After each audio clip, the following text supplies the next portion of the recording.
Restez tous assis. Restez assis.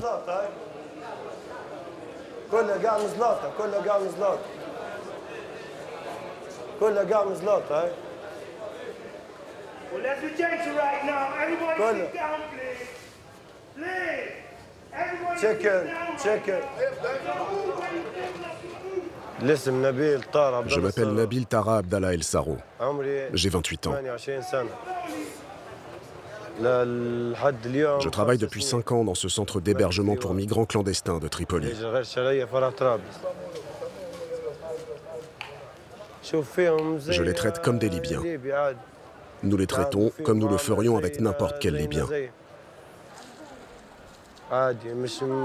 Nous ne leur refusons rien. La nourriture, les cigarettes. On fait tout pour les aider et satisfaire leurs demandes.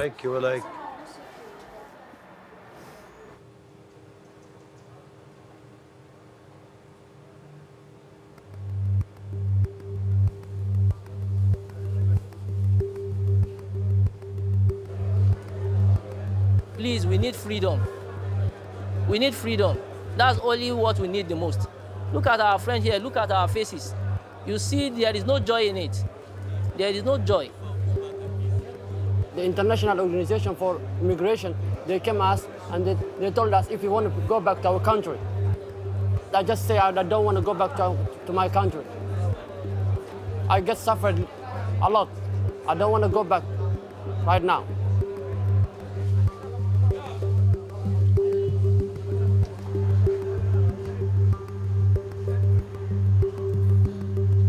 صدح سنة أيام دحجوجا عدي عاوسة ما أنت عيد وحي قبتينا من أرق.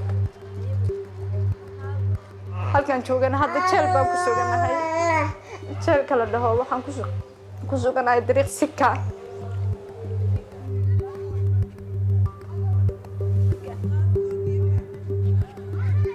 وحنا أباهنا هاي ملك استيو أنت شوكتو إنه يعاوسو ليه كرجاران أباهنا هاي.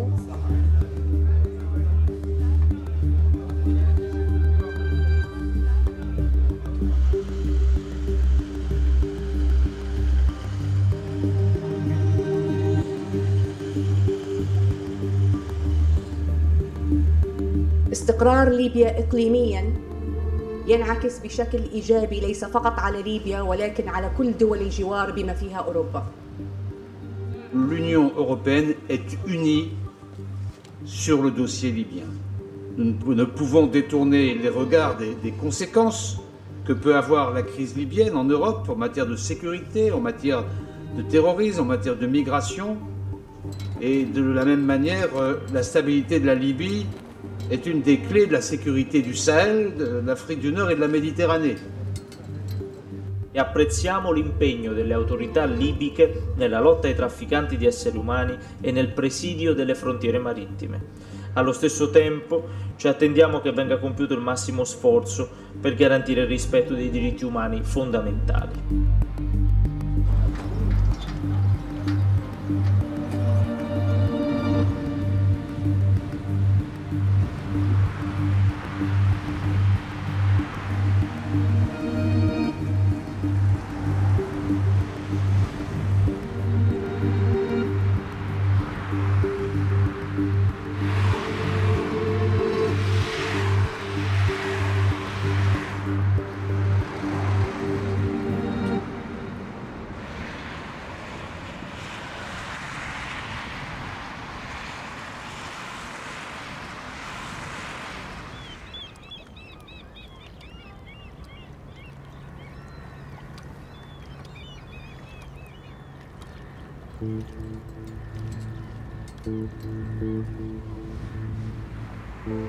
Après la chute du régime de Kadhafi, la Libye est déchirée par les conflits internes et les divisions tribales. Des centaines de milices s'affrontent pour contrôler les ressources stratégiques, les puits de pétrole, le trafic d'êtres humains et les centres de détention de migrants. Venus de toute l'Afrique pour chercher du travail, les migrants se retrouvent en Libye, abandonnés de tous. Pris en étau dans une spirale d'abus et de violations, leur vie oscille entre centres de détention et bidonvilles. Leur seule issue, partir vers l'Europe. Une Europe prête à tout pour leur barrer la route.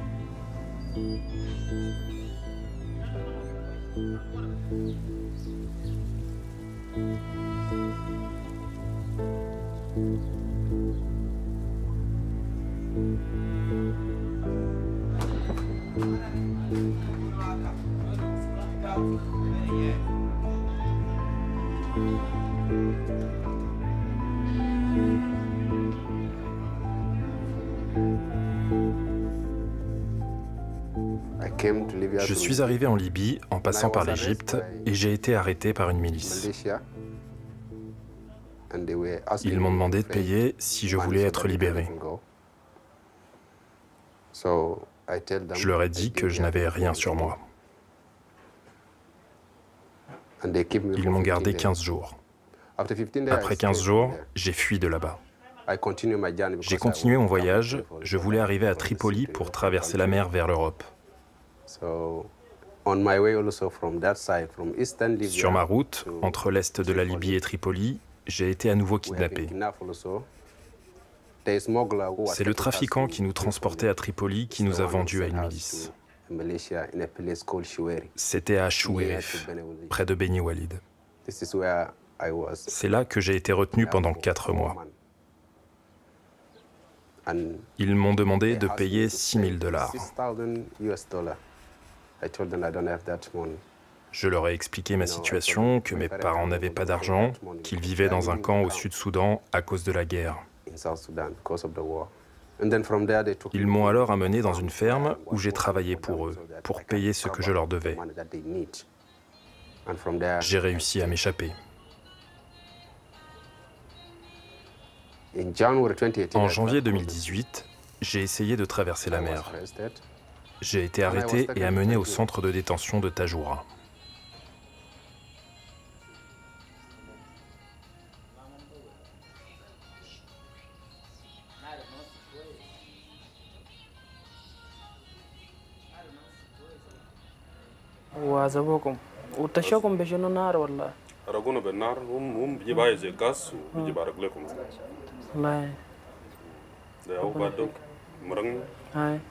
بعد ما فيش فلوس وقال لنا خلاص نمشي نشوف لكم خدمه تخدموا تخلص لنا قدمنا شهرين وانا مشيت نطيت براسوش يلا زمان قاعدين هناك ده منظمه ما قاعد يجيكم في عبيسه منظمه ما في مفوضيه بخش جوا هم بيجيب الحاجات في باب بيجيب الاكل وبمشي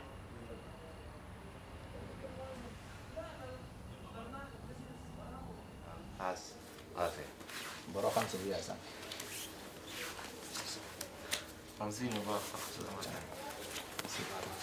أبي أموين ده بس. سبعة. كويس. Regardez-nous. Il est clair que nous n'avons plus d'espoir.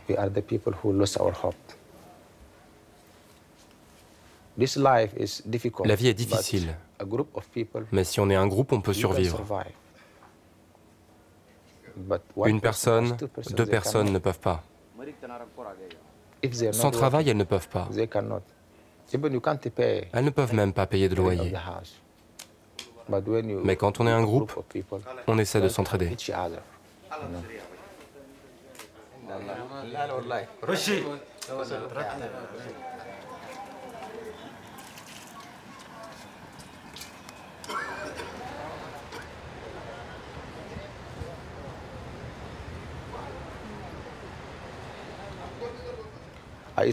J'ai passé 4 ou 5 mois à Tajoura et j'ai fui.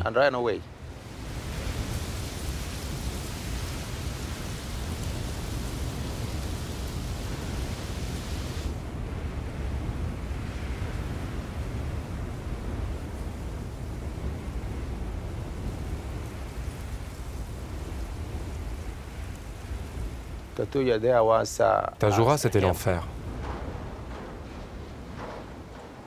Nous vivions dans une pièce à plus de 600 personnes. Il y avait 36 nationalités africaines. Nous n'avions pas assez de nourriture, pas assez d'eau, et nous devions travailler pour les militaires.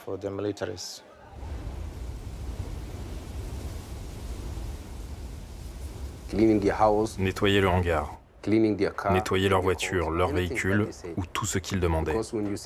Si tu refusais, tu étais en danger. Pour être en sécurité, il fallait accepter. Tu n'avais pas le choix. Sauf si tu ne voulais pas rester en vie.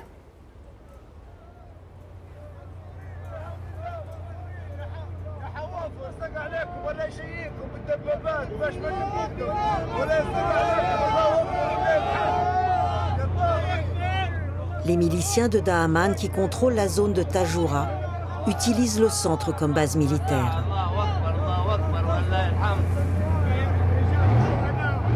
Les migrants y sont détenus aux côtés des stocks d'armes.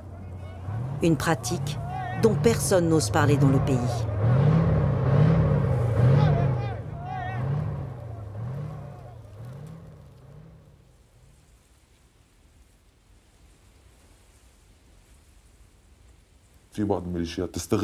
Certaines milices profitaient de cette situation sécuritaire dans leurs seuls intérêts.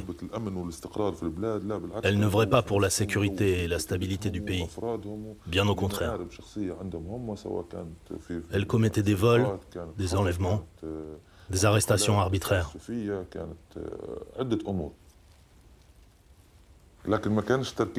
Ce n'étaient pas les migrants qui les intéressaient, mais le camp lui-même. Si elle prenait son contrôle, c'était pour s'imposer au ministère de la Défense, pour être reconnue en tant que brigade et obtenir de l'argent du ministère de la Défense ou du ministère de l'Intérieur.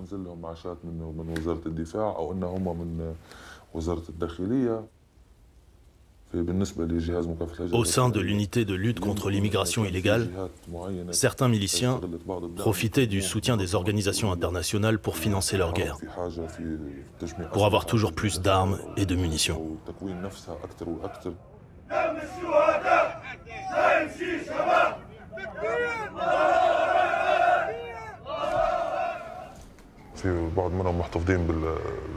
Certains stockaient leurs armes dans les centres, ce qui a eu des conséquences sur les migrants et les réfugiés.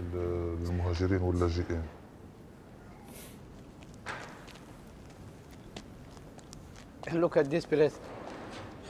We are working for these militants without money, without anything. They are making us as slaves. We are just cleaning these tanks and everything for them.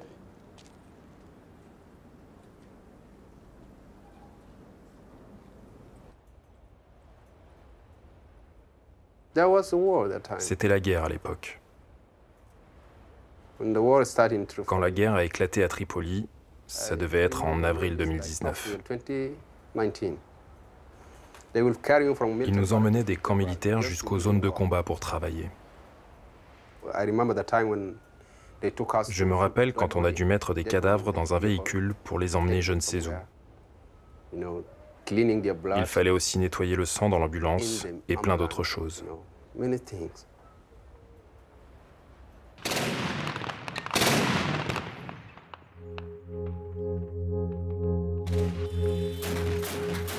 En avril 2019, Daaman et plusieurs autres milices se battent pour défendre le gouvernement d'unité nationale reconnu par les Nations Unies. Face à eux, le maréchal Haftar et son armée nationale libyenne autoproclamée. Haftar, qui contrôle déjà l'est du pays, avance avec ses hommes sur la capitale libyenne.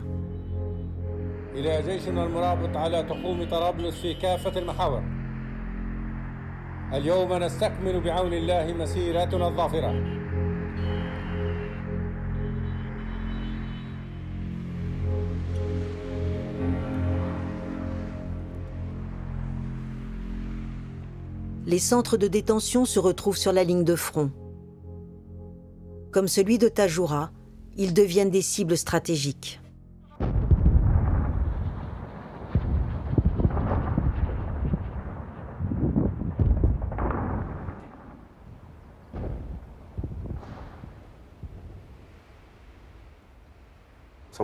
Parfois, des délégations européennes venaient. Ils sont venus 4 fois et à chaque fois ils sont restés 30 minutes. Si un migrant voulait leur parler, la police l'en empêchait. Si tu réussissais à leur parler, dès que la délégation repartait, tu étais placé en isolement et on te frappait en disant « Pourquoi tu as parlé à ces personnes ?» Nous avions très peur. Nous leur avons demandé de nous évacuer. Personne ne s'occupait de nous. Ils ont dit « Ce ne sont pas tes affaires. Tu es en sécurité ici. »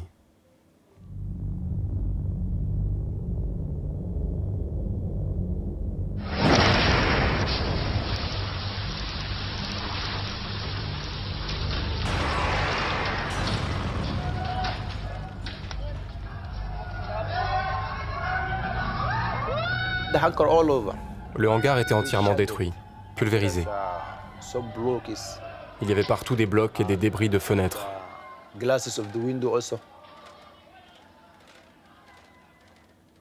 Des blessés tentaient de s'enfuir.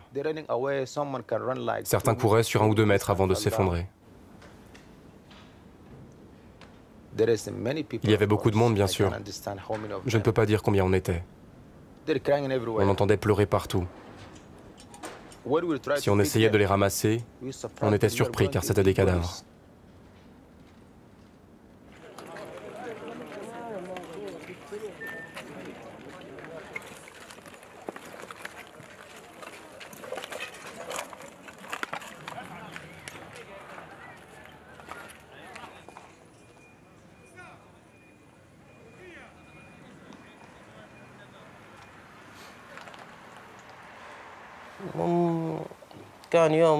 Ça a été un jour terrible.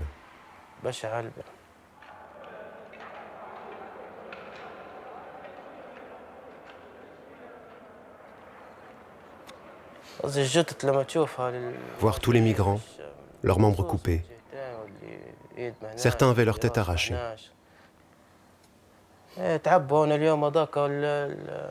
Ce jour-là, les hôpitaux étaient remplis de migrants.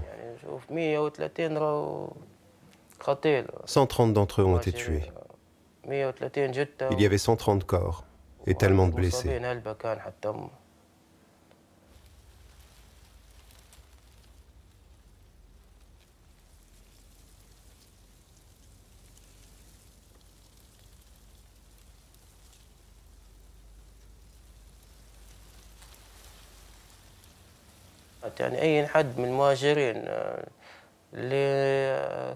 Les migrants gardés par la milice d'Amman étaient bien traités. Toutes les ONG ont pu le constater. Ils n'avaient besoin de rien.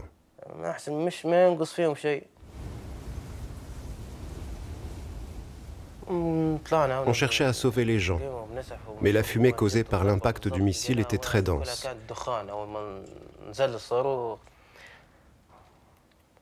Ce jour a été, comment dire, ça a été très dur.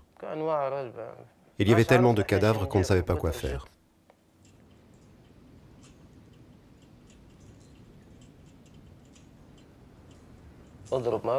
Pourquoi ont-ils attaqué cet endroit? Personne ne sait. Il y a eu des enquêtes, mais la réponse n'est toujours pas claire.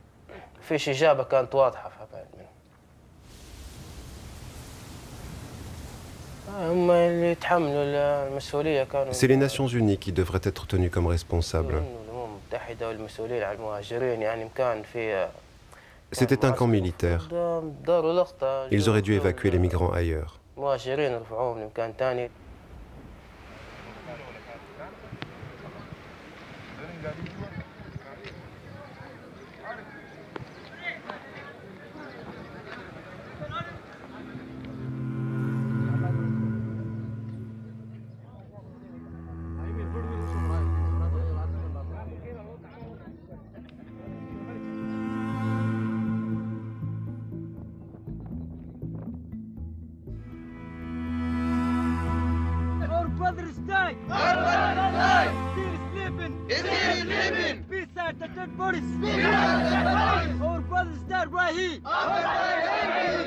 can die right today. We can die today. We are not animals. We are not animals. We need a freedom. We need a freedom. We need a freedom. We need a freedom. You are just watching. You are just watching. Doing nothing. Doing nothing. Doing nothing.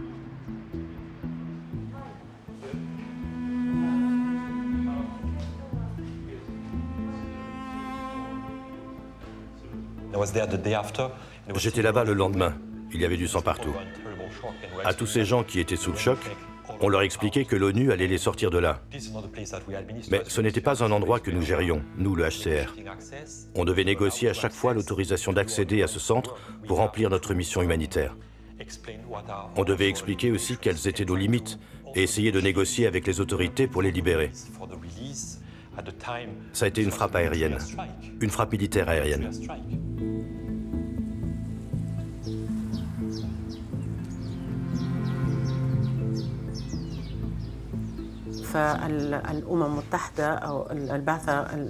La commission d'enquête des Nations Unies en Libye a conclu que le bombardement de Tajoura devait être considéré comme un crime de guerre.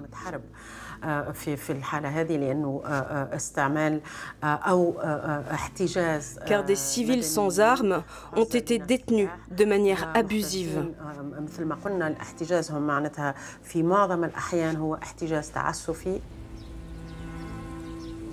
Le Comité des droits de l'homme demande régulièrement la fermeture de ces centres.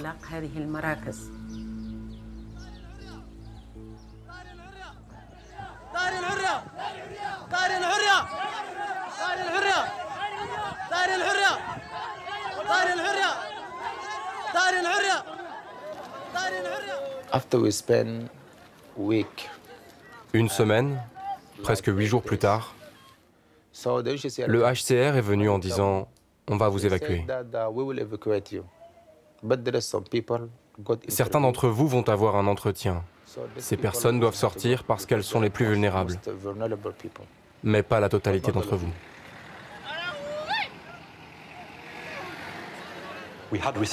Les pays nous avaient donné des quotas d'accueil, mais pas assez pour tout le monde, peut-être pour 10 ou 15% d'entre eux. Et il fallait le dire à ces 600 personnes qui étaient pour la plupart des jeunes hommes. Il fallait leur dire, vous êtes extrêmement vulnérables, vous êtes tous dans un endroit dangereux.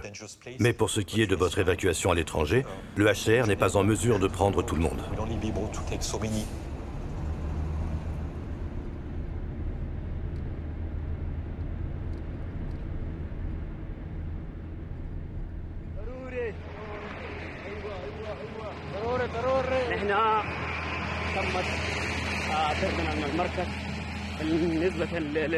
للمفوضية ليس لها أي حلول من القذف والخوف ليس لنا أي إجلاء لذلك نحن اتفرغنا من المركز. Nous avions entendu parler du GDF et nous avons décidé de nous débrouiller seuls. On a marché tous ces kilomètres pour aller au GDF. À notre arrivée, ils ont refusé de nous faire entrer. Ensuite, ils nous ont laissés entrer.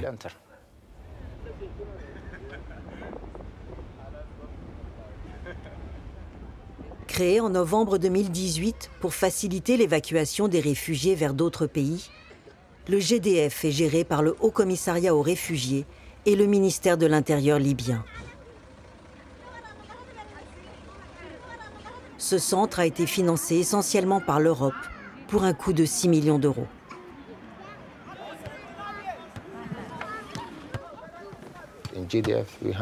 Au GDF, nous étions libres de parler entre nous, libres de jouer au football. On s'y sentait en sécurité car il y avait l'armée. Dans les autres centres de détention, il y avait tous les jours des tortures. Et s'ils ne te torturaient pas en te frappant, ils le faisaient par la faim ou la soif.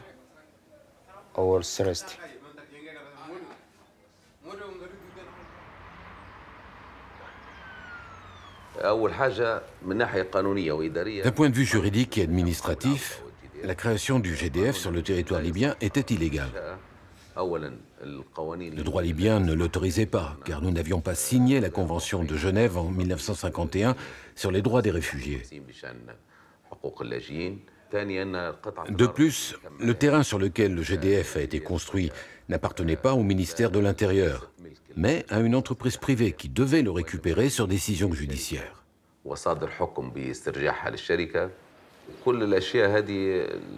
Notre service n'est pas intervenu dans la gestion du GDF. Mais les sources d'informations dont nous disposons confirment des arrangements et de la corruption dans les contrats de financement, estimés à 250 000 $.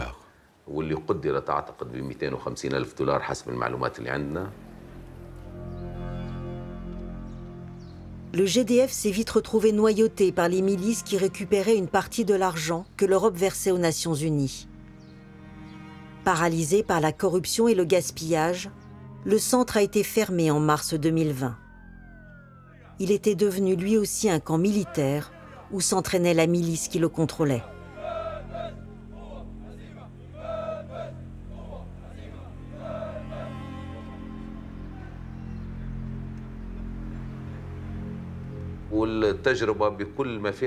Cette expérience a donc été un véritable fiasco. Le HCR a abandonné ce centre qu'il n'arrivait pas à gérer. Le GDF était surpeuplé avec l'arrivée des migrants évacués des centres d'Abu Salim et de Tajoura après le bombardement. Le HCR a voulu se débarrasser des migrants en leur donnant de l'argent pour qu'ils quittent le GDF. Il a jeté l'éponge et l'histoire a pris fin. Une histoire triste dont les migrants sont les victimes.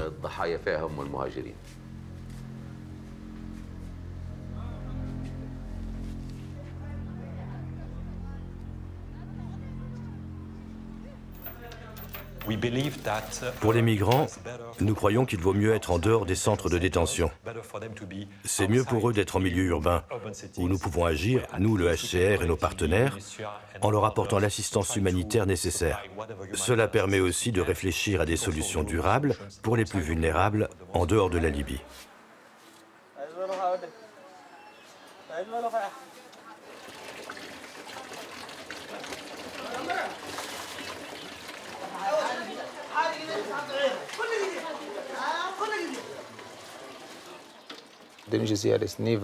Le HCR ne nous a jamais entendus. Il ne s'est jamais occupé de nous. On nous a mis en pleine ville et on nous a ensuite abandonnés.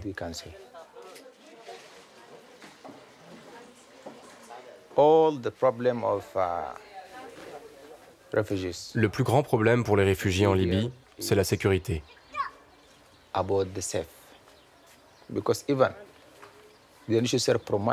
Le HCR promet de nous évacuer, mais pour cela, il faut disposer d'endroits sûrs.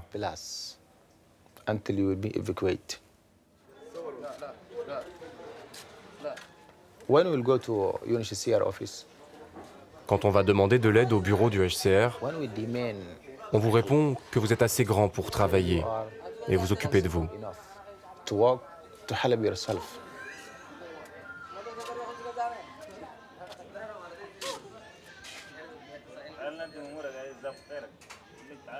Quand tu essaies de leur parler de ta situation, ils répondent « Pour tous vos besoins, contactez-nous par téléphone ».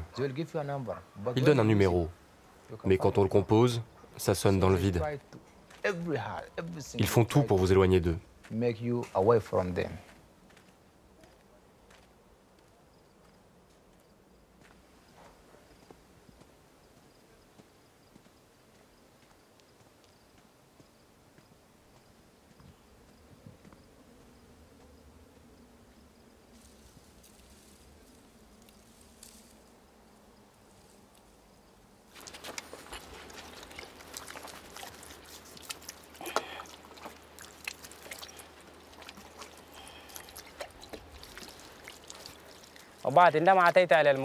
Quand je suis arrivé au HCR, je souffrais de problèmes de peau. Il fallait que je voie un docteur.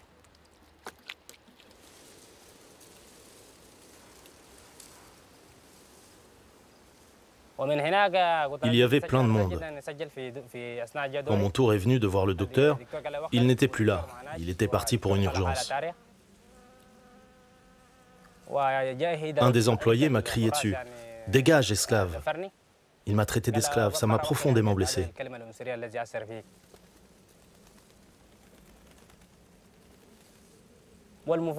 Cela fait 4 ans que j'ai été enregistré par le HCR. À ce jour, ils ne m'ont rien donné, même pas une brosse à dents. Aucun soutien moral de la part du moindre employé. Je ne veux pas d'argent. C'est important, la solidarité. Quelques mots de réconfort. J'ai demandé un toit au HCR. Je vis dans ce bidonville de Tripoli, qui est un endroit dangereux, où il y a des épidémies. Je n'ai pas les moyens de payer un logement. C'est très difficile de louer en Libye. Je ne suis pas venu ici pour m'installer. Je suis persécuté dans mon pays et j'ai besoin de la protection internationale. Je suis venu en Libye pour aller en Europe, où il y a la liberté, l'égalité et la paix.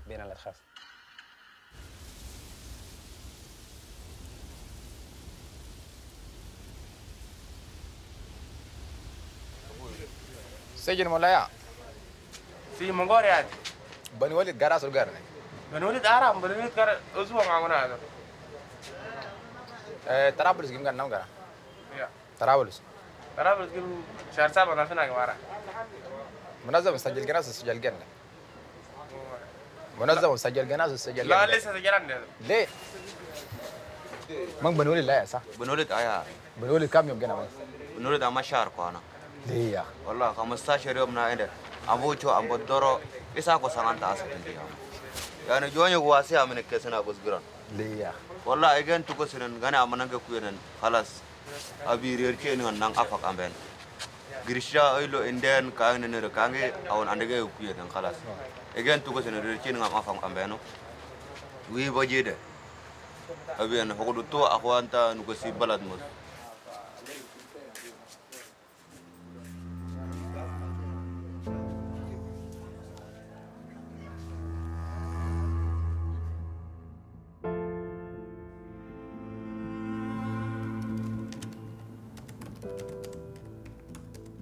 Là, on a les photos de nouveaux patients là, qui sont arrivés à notre unité de tuberculose et qui sortent tous de hangars de torture de criminels. La plupart sont au moins de 18 ans, avec des signes de brûlure, de violence. Donc là, on sait qu'ils vont être en sécurité pendant quelques semaines, quelques mois, le temps qu'ils soient soignés par Médecins sans frontières, mais après, c'est toujours la même question, c'est qu'est-ce qui va leur arriver? Et ça s'arrête jamais. Il y en a toujours. Il y en a un qui sort de notre clinique et c'est un nouveau groupe qui arrive, ça n'arrête pas. C'est des gens qui ont été transportés de leur pays jusqu'à la Libye et qui, une fois qu'ils arrivent en Libye, on leur dit « Bon, ben maintenant, tu n'as rien payé pour venir de Somalie jusqu'à la Libye, et ben maintenant, c'est le moment de payer. » Et on leur demande des sommes astronomiques. On parle de 10 000, 15 000, 20 000 dollars pour être libérés. Et donc, pour que les familles payent, ils sont torturés, violentés, privés de nourriture, humiliés. Ces criminels, ils prennent des vidéos, puis ils les envoient à leur famille. Donc là, on voit sur cette photo, on voit les marques encore, la trace des tuyaux qui sont utilisés pour frapper pour les frapper. Ça, c'est un jeune qui a 16 ans. On ne s'habitue pas à ces photos. Ce qui est terrible, c'est c'est toujours les mêmes. Ça prouve une chose, c'est la nature systématique de ce qui se passe dans ces endroits-là. Ils sont vraiment piégés. Ils sont piégés en Libye.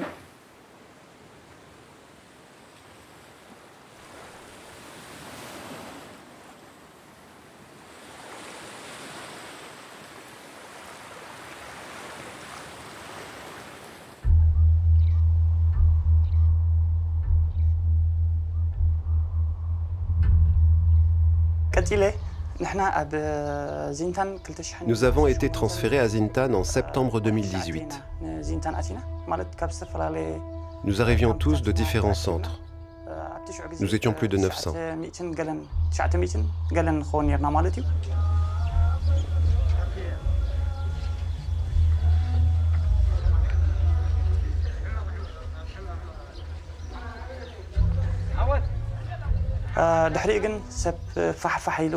Puis certains ont été déplacés ailleurs, à Tripoli. Nous n'étions plus que 325 personnes. Il y avait des Érythréens, des Soudanais et des Somaliens.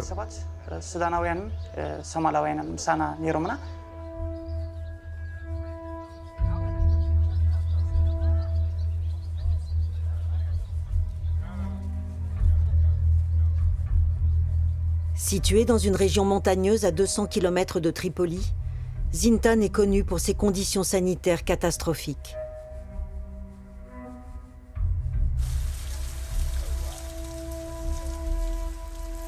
Malgré les morts et les épidémies, le centre reçoit rarement de l'assistance humanitaire.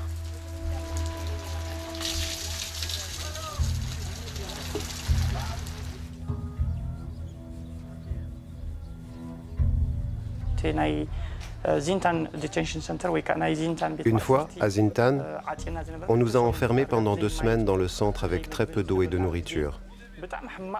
C'était horrible. De nombreux demandeurs d'asile sont morts.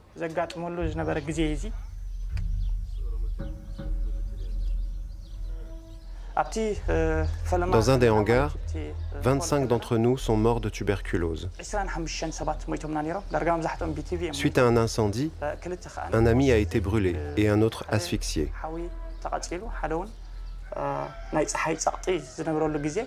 Il y a eu 27 morts.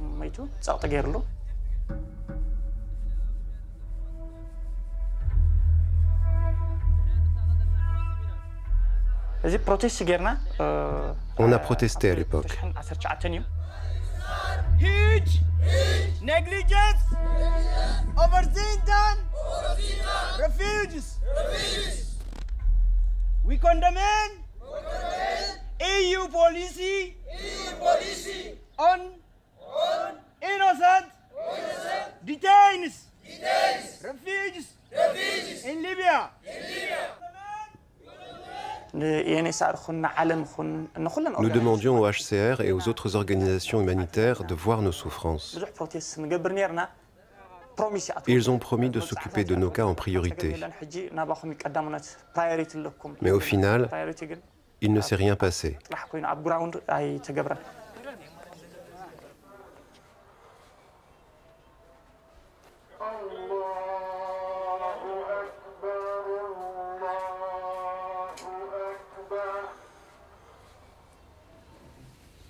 بسم الله ومنفس قدوس هذا أملاك آمين ربي معري كبر مسجانا أمره النعخ يخون إحنا كل جي بدل فينا مو يا أخذ لنا نلمنا كلنا ربي معري فمسكن سلخوا لنا جر إحنا سبتني كتاب البيع زلنا سلا خينا فقرن إنن سلام دخيلنا زلنا مو بكا بس جبر كنا كبر مسجانا أمره مدرسين كتشاف علم نتشاف علم خبر نستمسكن يخون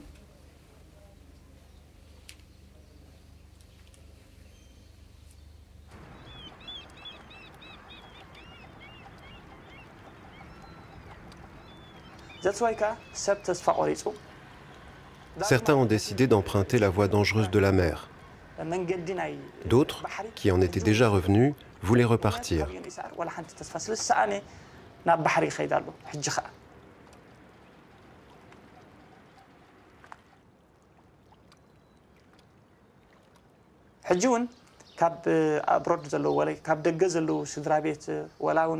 Nous avons demandé à nos familles de la diaspora de nous envoyer de l'argent pour payer une voiture et rejoindre la côte.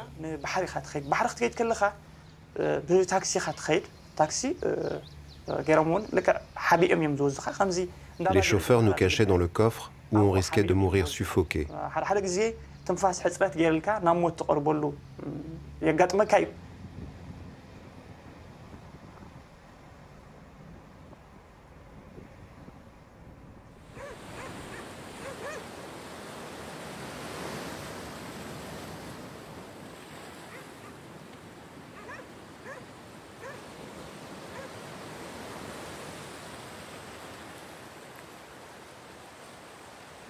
La première fois que je suis allé à Garabouli, j'ai payé 500 €. Je suis allé quelque part dans une forêt. Nous sommes restés là-bas pendant 20 jours. Et puis un soir, nous avons embarqué sur un Zodiac.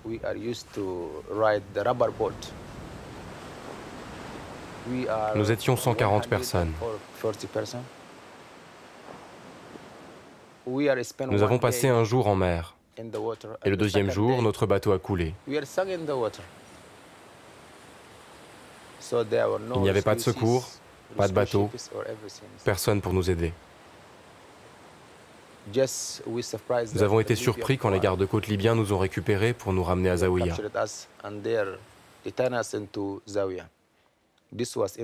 C'était un vendredi matin, en août 2017.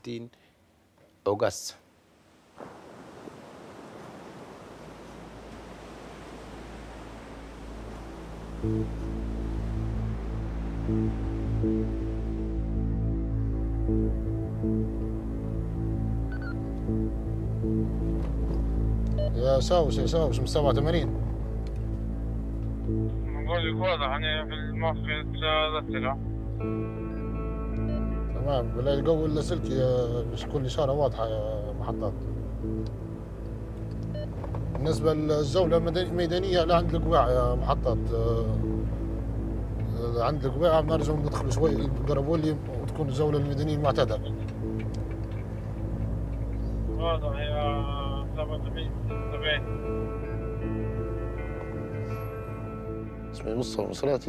Je m'appelle Mustafa Mizrati, je suis de Misrata. J'ai 33 ans. J'ai intégré la milice Al-Shaïd depuis 2011. Avant, j'avais une vie simple, comme tout le monde, comme tous les jeunes qui ont participé à la révolution. Il a fallu prendre les armes, on n'a pas eu le choix. Personne n'a envie de tuer ses frères. On était obligés, c'était la guerre.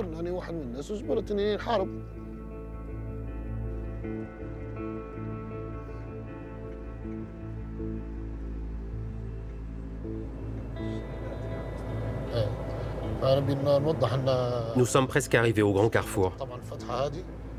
Les miliciens d'Al-Khani empruntaient toujours cette route. C'étaient des criminels pro-Haftar.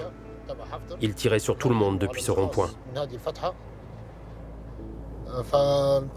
Cet endroit porte en lui beaucoup de souvenirs de la guerre. C'était l'un des lieux les plus dangereux de la côte.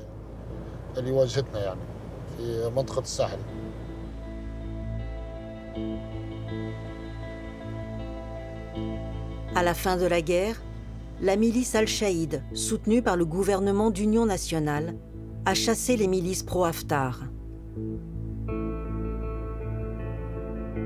Elle a pris le contrôle de cette zone stratégique.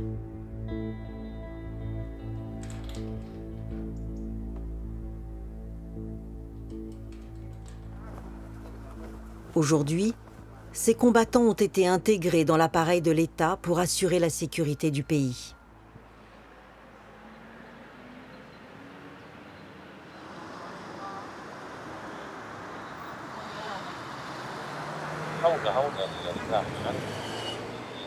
الأخبار راسها خير مش ركبات ها كيف وراك السيارة باسمك السيارة ها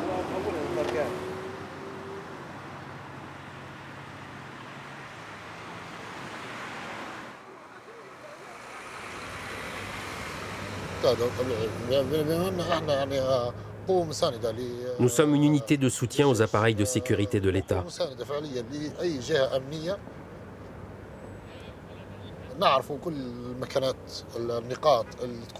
Nous connaissons tous les endroits où peuvent se trouver les migrants à Garabouli et à Tajoura. Tous les lieux.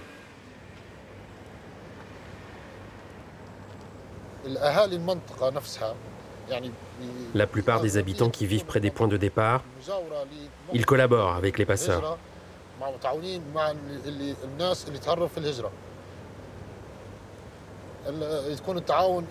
Ils touchent de l'argent pour les avertir quand la police ou l'armée organise une descente. Et quand on débarque, ils sont déjà partis.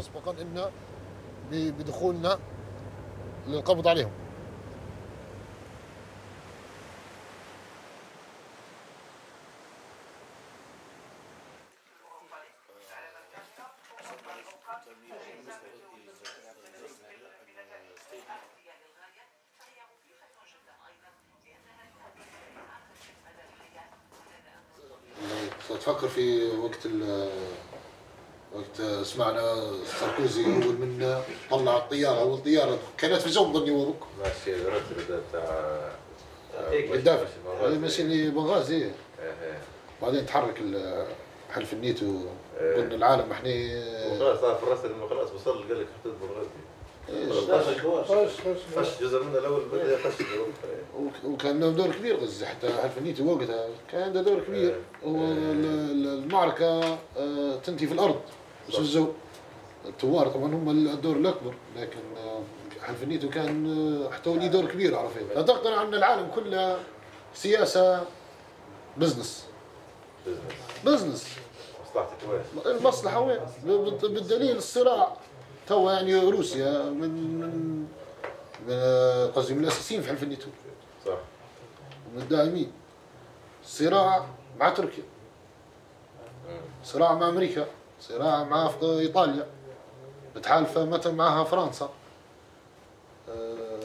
معناها انت طامع فيا، انت مش تساعد في الابرياء وخلاص. انت ما تشوفش اللي عليه حق وتساعد فيه. معناها انت طامع، كل واحد شنو ياخذ اكبر جزء في البلاد وياخذ النفط وتمت. موت ما تموتش هذه حاجه ما يفيدش شيء. يعني ما نبيش المواساه والموازاه، هذه ما نبيهاش. نبي فعل ارض الواقع، واللي دار فعل ارض الواقع لا تراق. بغض النظر ان هم سياستهم كويسه او مش كويسه او شنو توجهاتهم، لكن ساعد الصح على الغلط.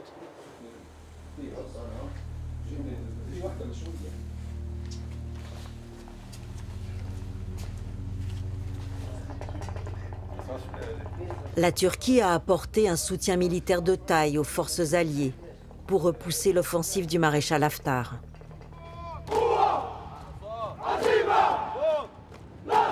Elle est aujourd'hui le principal partenaire de Tripoli en cette phase de reconstruction.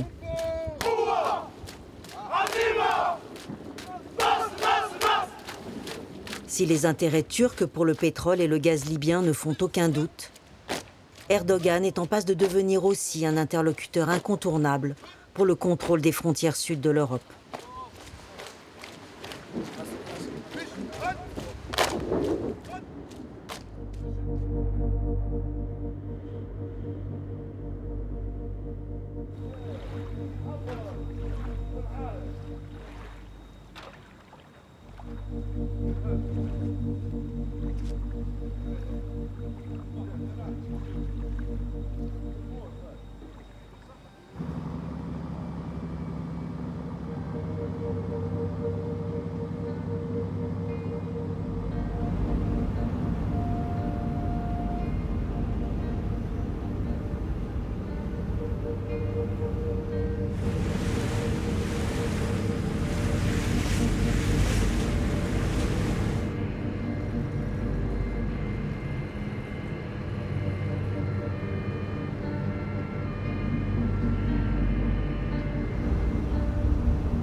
وقاعدين يقولوا تمشي شويه هذا هجره، هذا هجره، هذا هجره ما دام قاعد تدور يمين يسار والله استغفر الله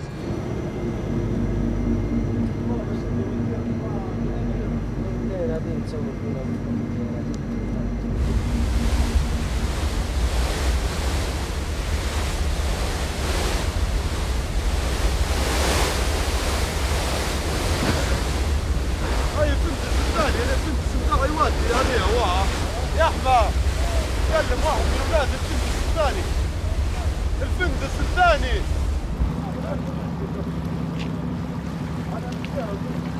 المدير دخلها تاك رجلك. ها انا هذه ما سمعت قربولي، سمعت قربولي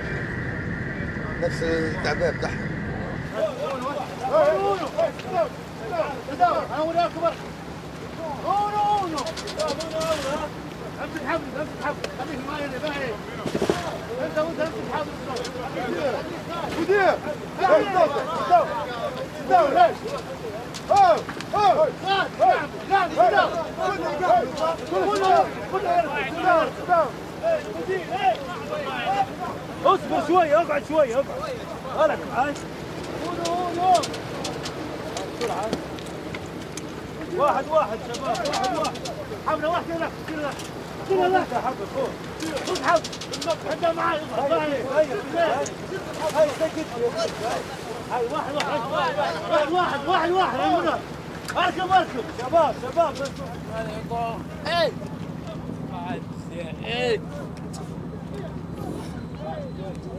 Depuis juin 2018, l'Union européenne a demandé à la Libye d'élargir le périmètre de sa zone d'intervention.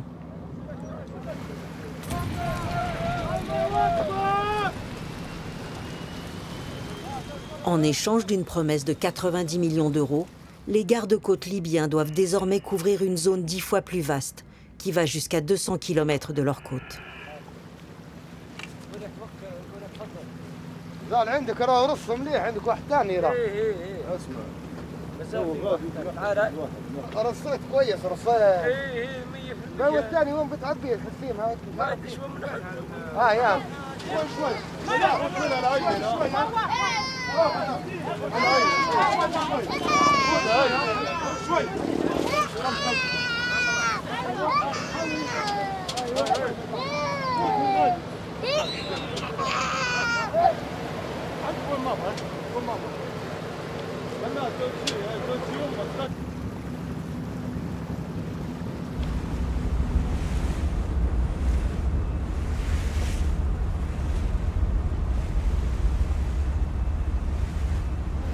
والله معبي لدقيقة هذا في حدود ال 200 وشوية 230 240 خلاص تو احنا الحمولة ما عادش نقدروا معبي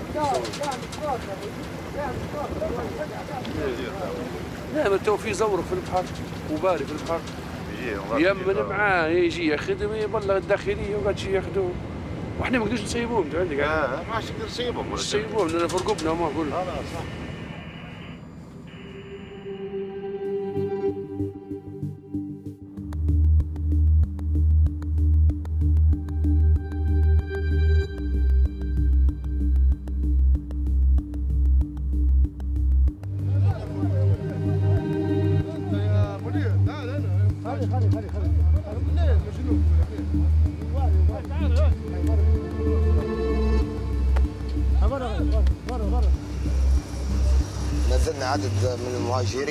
On a débarqué des migrants au port avant de repartir pour une seconde opération. On n'a pas assez de bateaux. On n'est pas assez nombreux pour répondre aux besoins.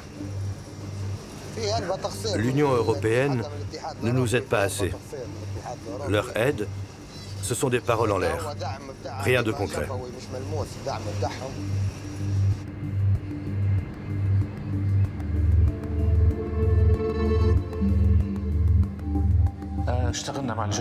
Avec l'accord de 2007-2008, le gouvernement italien nous a fourni 6 bateaux.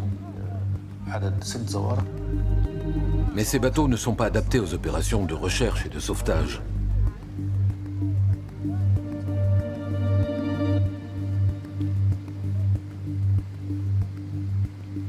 La coopération internationale est nécessaire. La Libye est en crise depuis la Révolution. L'OTAN a détruit la flotte navale libyenne.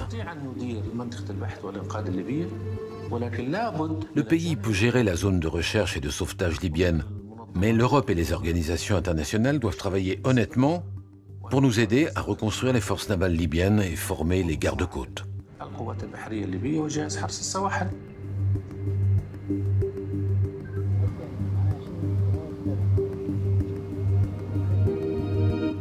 Les gardes-côtes ne cessent de demander des moyens, et l'Europe répond en leur donnant toujours plus de soutien matériel.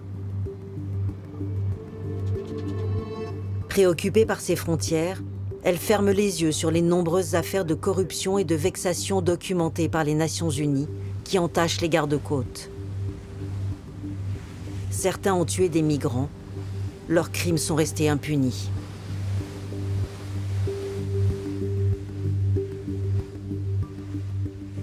L'Union européenne, elle essaye de faire en sorte que ces gens ne sortent pas de Libye, ou en tout cas ne viennent pas en Europe. Et donc c'est à ça que contribue l'Union européenne, en ne permettant pas à ces gens-là des voies légales, des options et des perspectives. Sans offrir de perspectives à ces gens-là, on continue à les garder, à les maintenir dans cette situation de violence, en fait, et de vulnérabilité.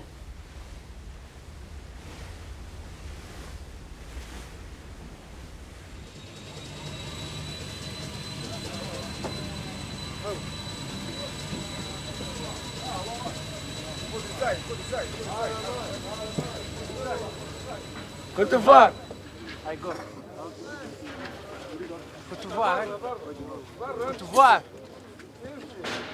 كنت فار انت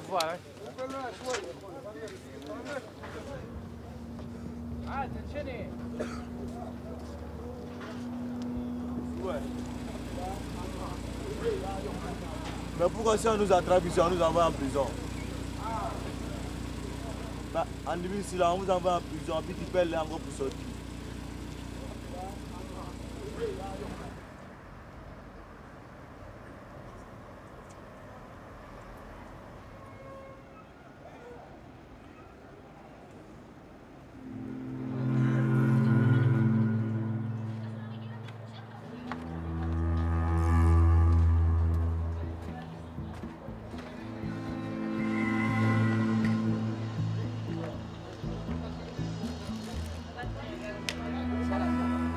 On ne peut pas détourner le regard. On ne peut pas se dire que c'est pas grave, que ça se passe de l'autre côté de la Méditerranée. Il faut qu'on sache ce qui se passe et comment un système et des politiques migratoires ont amené en fait à un tel cycle de violence, d'exploitation. C'est la machine à broyer, la Libye. Je me sens épuisé. Je suis frustré car j'ai fait tout mon possible pour prendre en main mon destin. Mais j'ai échoué. La réalité a tué mes rêves. Je suis sur le point de tout abandonner. Je me suis demandé que se passerait-il si je retournais dans mon pays. Mon plan? Un jour, si je trouve un bon travail pour gagner un peu d'argent, je traverserai la mer à nouveau. Ce sera la 3e, peut-être la 4e fois. Je partirai. C'est mon seul plan. Ce pays ne peut pas m'abriter.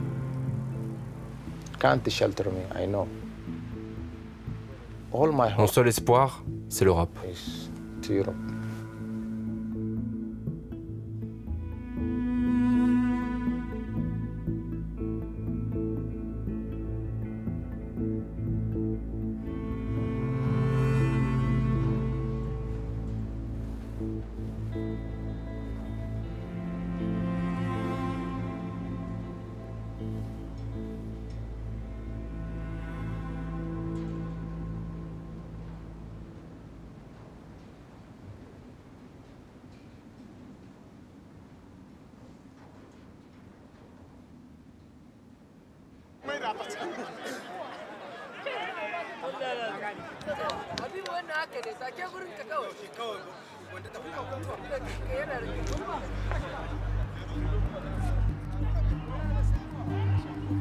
Hey!